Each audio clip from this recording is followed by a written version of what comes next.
யாருமே இல்லை இல்லையா?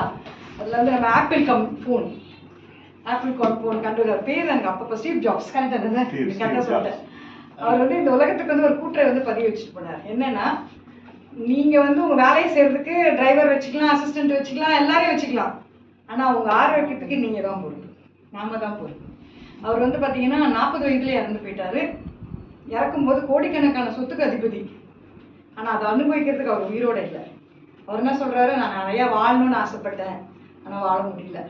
அவருடைய ஹிஸ்ட்ரி படிச்சுன்னா ரொம்ப அந்த அளவுக்கு வருத்தமாக இருக்கும். அவ்வளோ ஒரு இது பெரிய ஒரு சாதாரண கேஸ்ட்ரிக் ப்ராப்ளம் சொல்லிட்டு அசட்டையாக விட்டது தான் வந்து அவருக்கு வந்து மிகப்பெரிய குடல் கேன்சர், கல்லீரல் கேன்சர் வந்து அது கண்டுபிடிக்கும் போது எங்கன்னா பார்த்தீங்கன்னா பெரிய அமெரிக்காவிலேயே மிகப்பெரிய ஹாஸ்பிட்டல், உலகத்திலேயே மிகப்பெரிய ஹாஸ்பிட்டல் கண்டுபிடிக்கிறதுக்கே நாளாக்கி அது வரும்போது பார்த்தீங்கன்னா 4th ஸ்டேஜ் வந்துட்டார். கண்டுபிடிக்கும் போது அவர் என்ன சொல்ற, முதல்ல கண்டுபிடிச்சிருந்தா கூட நான் குணமாயிருப்பேன்.